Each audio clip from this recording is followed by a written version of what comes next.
बर' माहारिनि राजखान्थियारि दोहौ आरो बे बिथिङाव बर'नि सरासनस्रा सुबुंफ्रा बर'नि मोननै राजखान्थि हान्जा थामहिनबा इउपिपिएल आरो बिपिएफ बे मोननैयानो बुंनो थाङोब्ला आथिखालाव बिटिसि रिजनाव बिटिसि ओनसोलाव मोनसे खोब मजबुत पलिटिकेल पार्टी।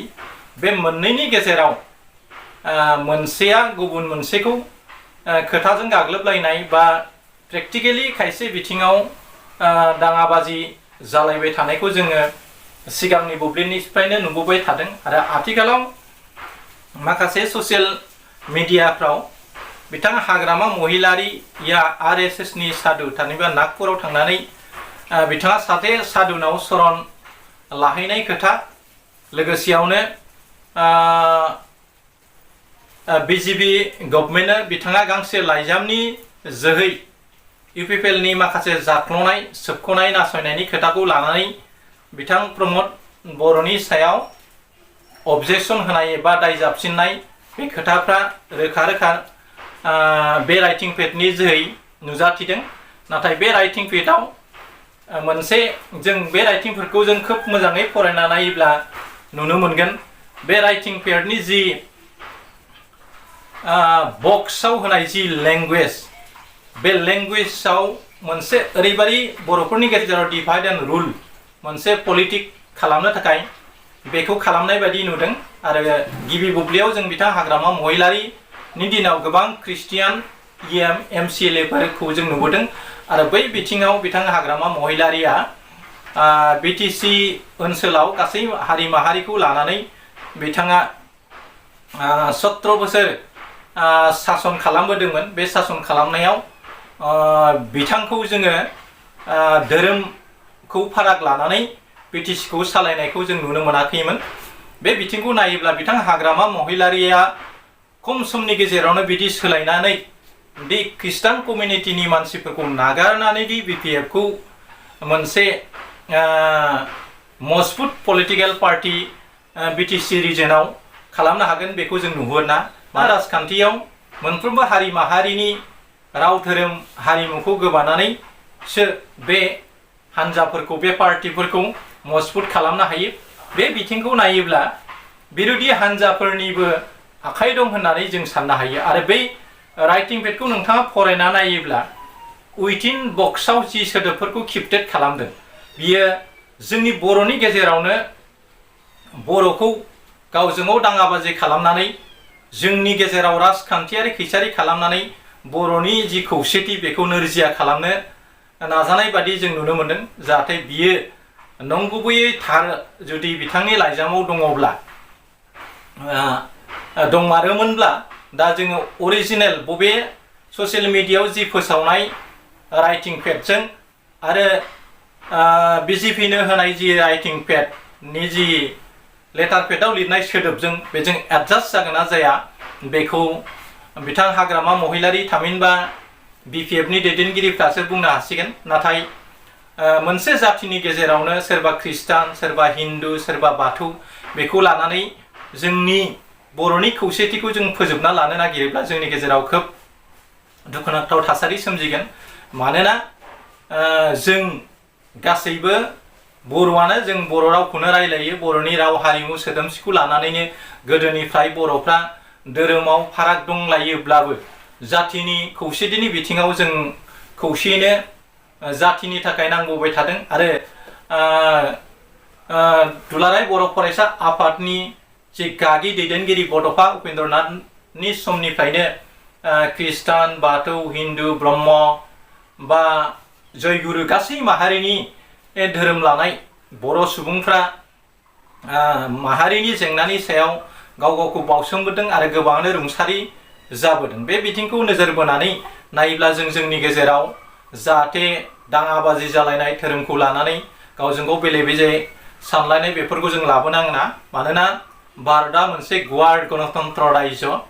बेवहाय जोङो संबिधानाव लिरखानाय दङ धोरोम बासिलायै मोनसे हादोर। बेहाय नों जिखि जाया धोरोमखौनो लानानै भारत हादराव नोंथाङा रायजो जानो हायो। दा जों थोंजोङै जाहाथे जोंनि राव हारिमु सोदोमस्रिया गोगा जाया खहा जाया बेखौ नोजोर होनानै जों राजनिति खालामनांगोन।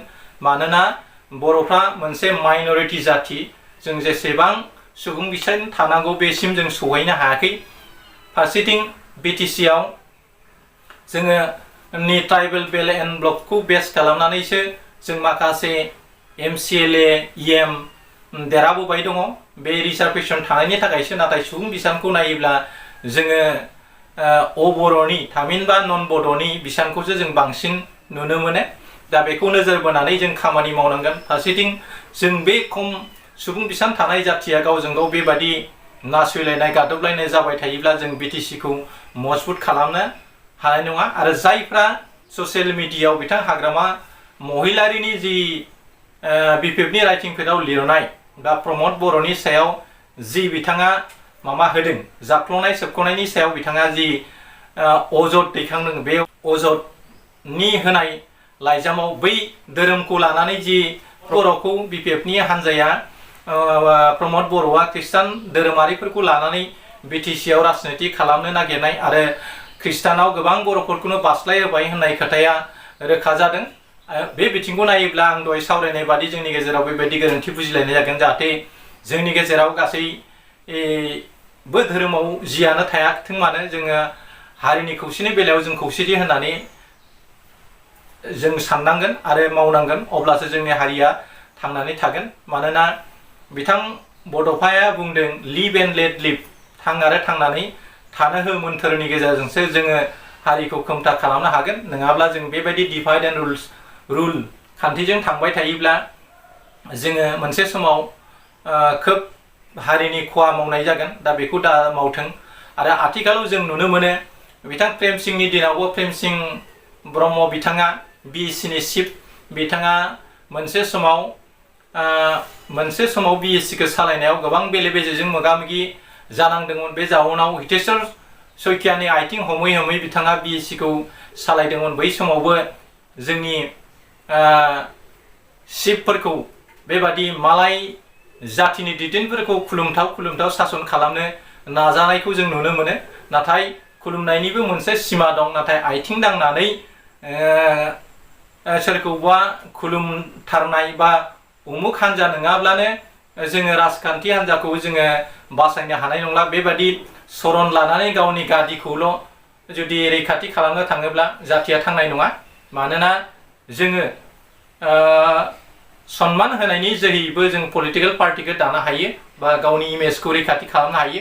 नाथाय बिथां प्रमद बर' आरो हाग्रामा महिलारिनि जि आथिखालाव गोबां ससियेल मिडिया आरो टिभि चेनेलफ्राव जिबायदि गोख्रोङै मोननै सावगारिया भाइरेल जादों, फारसेथिं हाग्रामा महिलारिया सासे साधुनाव सरन लानाय आरो फारसेथिं बिटिसिनि चिफ बिथां प्रमद बर'आबो बेबादिनो हाग्रामा महिलारिनो बायदिनो RSS नेताफोरनिसिम खर' गंलायनाय दुथि गाननानै खुलुमनाय बेफोरबायदि सावगारि खोब लाजिनांथावना होननानै जों बुंनांगोन।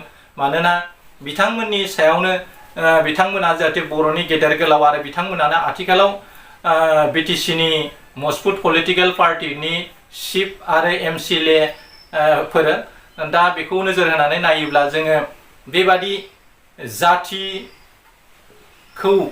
माबादि जों दावगाहोनांगोन। जुदि जानला मेनला मोनफ्रोमबो बिथिङाव कमप्रमाइज जायोब्ला जोङो बिथांमोननि RSSनि खोथा मथैनो जों सलायलांनो हायो नागिरोब्ला जोंहा जातिनि मोनसे ग्रेटार इस्यु दं। बे इस्युखौ जों बेस खालामनानै दुलाराय बर' फरायसा आफाद आरो बायदि बर' गौथुमफोरा नावबोबाय थादों। दा बेखौ बावलांनानै जों खालि गावनि पलिटिकेल मुलाम्फाखौ लानानै जुदि खामानि मावोब्ला जों जातिखौ बेबादि सरन लानानै जों जातिखौ जौगाहोनो हानाय नङा, राव थुनलाइखौ जौगाहोनो हानाय नङा।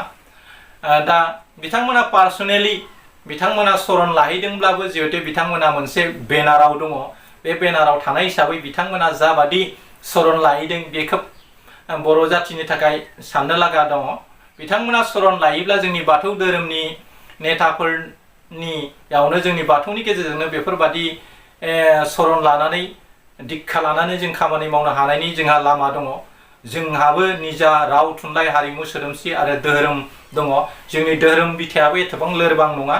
दा गावनिखौ गारनानै मालायखौ बांद्राय सिबिनो थांनायावबो जातिनि माखासे मोननांगौ मोनथायफ्रा खहा जानो हागौ जाहाथे बेफोर खहा जायैया बेखौ नोजोर बोनानै आङो दिनैनि बे कन्टेन्टखौ खालामनाय जाबाय। जियानो जा बिथांमोना पार्सनेलि गाव गावनि माबा मोनसे बेनिफिटनि थाखाय सरन लादोंबो जानो हागौ। दा पलिटिकेल भाबै मोनसे बेनाराव थानाय हिसाबै दिनै माखासे सेक्सननि मानसिफ्रा बिथांमोननि बे सरन लानानै बर' जातिखौ सिबिनो नाजानाय आरो बर'खौ मोनसे मास्टार रेस खालामनो नागिरनाय मोनसे जातिया बबेबा मोनसे हानजानि दैदेनगिरिफोरखौ खुलुमथाव खामानि मावनो नाजानाया जोंनि थाखाय बे रेजेङै लाजानाय खोथा नङा। बेनिखायनो जाहाथे बेफोरबादि जोंनि दैदेनगिरिफ्रा गावनि हारि फाननाय खामानिखौ मावहैया, हारि जौगानायनि फारसे नोजोर बोनानै जोङो खायसे खामानिखौ मावनांगोन आरो जोङो गासिबो बिथिङाव कमप्रमाइज, गासिबो बिथिङाव गुबुन राजखान्थि हान्जाजों साबमिसन जानानै कमप्रमाइजल' जानानै खामानि मावनो थाङोब्ला जोंहा खहा जागोन। आरो ससियेल मिडियायाव जोंनि गेजेराव नंनायनि नङैनि बबेबा मोनसे बेसादा गैया, जाय बेसादखौ गावनि पलिटिकेल मुलाम्फानि थाखाय बेखौ इडिट खालामनानै होनाय बायदिसिनाखौ जों नुबोगासिनो दङ। आरो सोरबाया लिगेलिटिनि सायाव बेस खालामनानै खोथा बुङोब्ला नै बिथाङा इउपिपिएलनि जानानै बुंनायखाय बिथाङा इउपिपिएलनि मानसि, सोरबा बिपिएफनि मोजांनि खोथाखौ सावरायबा बिथाङा बिपिएफसो बायदिसिना होनलायनाय, जोंनिया गोथौयै साननानै नायनायनि गोनांथि दङ। नाथाय बियो मा एंगेलाव लानानै खोथाखौ बुंदों बेखौ जों बेस खालामनांगोन। दा जोंनि गेजेराव बे मोननै फट' भाइरेलनि सायाव गोबां भिडिअ बानायनाय जाबाय, जाहाथे जों बांद्राय बेफोरबादि भिडिअखौ जाहाथे खालामला, जा नङाबा जोंनि जातिनि माखासे इमेजखौ जों गुबुन माहारिनो फोसावबाय थानाय जायगायाव प्रमद बर' आरो हाग्रामा महिलारिया नै आरएसएसनि आथिं खुलुबथां बिटिसि बा बिटिआरखौ सासन खालामनो थांगासिनो दं। बर'फ्रा जेबो गैला, बर'फ्रा आरएसएसआव हाबनानै बिजेपि जाजोबसिगोन बा बिपिएफआबो बायजोबसिगोन बेबादि साननानै लानाय खोथाया जोंनि गेजेराव मोनसे दोहौ फैदों। जाहाथे बे दोहौआ जोंनि हारिनि सायाव गोहोम खोख्लैया बेखौ नोजोर बोनानै गोबां दैदेनगिरिफ्रा बिथां प्रमिला रानी ब्रह्म, बर'आ आगरनि केबिनेट मिनिस्टार आरो खाम्फा बरग'हाइयाबो बुंदों, बा खृष्टान धोरोमनि मानसिफोर बै समावबो हाग्रामा महिलारिनि दिनावबो गोबां इएम आरो एमसिएलए दंमोन। बिथाङा जुदि खृष्टान धोरोमनि बेरेखाबा बै खृष्टान धोरोमारि सुबुंफोरखौ बेबायदि इएम जिएम फोर जाहोनायनि खाबुखौ बै समाव होनाय नङामोन। बिनि टिपाइसनखौ बिथाङा गावनि बिबुंथिनि गेजेरजों बिथां खाम्फा बरग'हाइया होदों। आरो बिथाङा बे बिपिएफआ खुनु धोरोम हारि माहारिनि बेरेखा नङा, बेखौ बे खोथाखौ गोबां जोंनि बर' रादाबफ्रावबो होदों, इंखं रादाबफ्रावबो होदों। बावहाय बिपिएफआ माब्लाबाबो हारि धोरोम आरो रावारिनि हेंथा नङा, बेखौ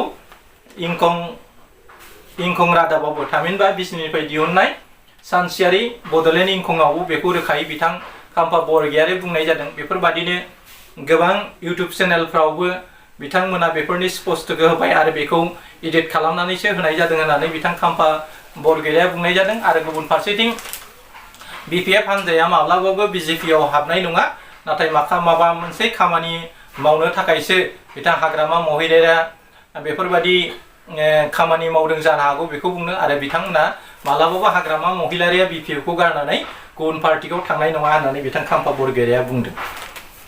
आरो हाग्रामा महिलारि होनाय लाइजामखौ सोलो बाहायनानै सोरबा दुथाङा लिरदेरनानै होदों होननानैबो बिथां खाम्फा बरग'हाइया बुंदों। जाहाथे बे खोथाया जुदि सैथोब्ला जाहाथे बेफोरबादि जोंनि गेजेराव दामाव, मानोना जों खौसे जालायनानै फैगौ बुब्लियाव जुदि खामानि मावाब्ला जोंनि जातिखौ जोङो गोग्गो लामाजों लांनो हानाय नंला। मानोना आथिखालनि जि थासारि, फैगौ 2022आव जि बिजेपिनि जि दोहौ, बे दोहौआ जाबादि बारबोनो हमदों बा आथिखालाव बारगासिनो दङ, आरो बै समहालागै माबादि थासारिजों जोंनि बर' नेताफ्रा मोगा मोगि जाहैनांगोन बेखौ नोजोर बोनानै जों खामानि मावाब्ला आरो मोननै दोलोनि गेजेराव खौसेथि जालायनानै खामानि मावाबा फैगौ बुब्लियावदि 2002 बर'फ्रा बिटिसिखौ नाखि लगायनानै गावनि आखायाव लाखिनो हागोन बेखौ जों नुहुरा। मानोना बेनि जिथु डिभाइड एन्ड रुल पलिसिजों जोंखौ जाबादि गावजों गाव बिदा फंबायनि गेजेराव नायलायनो हायै थासारि गेजेराव थानानै माखासे आसामनि इन्टेलेक्सुयेलफ्रा जोंनि खौसेथि आरो जोंनि जि गोजाम इसु बड'लेण्ड दाबिनायनि जि मिशन बेखौ माबोरै फोजोबनो हायो बेखौ नारा नाथा नाजाबोबाय दङ आरो बे मिशनखौ लासै लासैनो नाख्रेब नाख्रेब आथिखालाव फोजोबनायनि मोनसे लामा फैबाय, जायनि जाउनाव दिनै माखासे बर' दैदेनगिरिफ्रा बे इस्युखौ फोथांना लाखिनो थाखाय मोजां रोखोमै मोजां मेलेम बाहायनानै जुदि खामानि मावोब्ला फैगौ बुब्लियाव जोंनि जि थासारि बे थासारिया त्रिपुरानि बादि जाहैनो हागौ। त्रिपुरायाव दिनै त्रिपुरिफ्रा गावनि राव हारिमुखौ खोमानो थांनाय बादि जादों, जायनि जाहोनाव बिथांमोना त्रिपुरिफ्रा दिनै त्रिपुरालेण्ड दाबिनो गोनांथि जादों। दा बेफोरबादिनो जोंबो माइनरिटि जालांना मोनसे समाव गुबुन हारिजों खुंजानाय जाहैगोन। बेनिखायनो जों मजबुत जों खौसे थानांगोन आरो खामानि मावनांगोन आरो जयै जोङो गादिफोरखौ रानलायनानै जों खामानि मावलांनो नाजायाब्ला जोंहा गोबां खैफोदा जोंखौ होसोबोगासिनो दङ। दा आंनि कन्टेन्टआव माबाफोर जुदि आं बुंथावै खोथा बुंदोंब्ला बर'नि सासे इउटुबार होननानै आंखौ निमाहा होयो। मिजिंथियो जोङो बिदा फंबाय खौसे जालायनानै जों जाहाथे फैगौ बुब्लियाव मोजां रोखोमै जों बिटिसिखौ सालायलांनो हायो आरो बर'नि मोन्थाइखौ बर'नि आखायाव होनानै जों माबोरै गोजोरै बर'नि राव थुनलाइखौ रैखाथि खालामनो हायो बेखौ नोजोर बोनानै जों खामानि मावनांगोन। अब्लासो बर'नि राव हारिमु सोदोमस्रिया रैखाथि जागोन होननानै मिजिंथिनो हायो। था बुब्लियाव फिन नोंथांमोननिसिम आंनि खुलुमनायखौ बावहरनानै आं दिनैनि कन्टेन्टखौ बेखिनियावनो फोजोबनाय जाबाय। एसेनोसै, गोजोन्थों, खुलुमबाय। जै बर' हारि।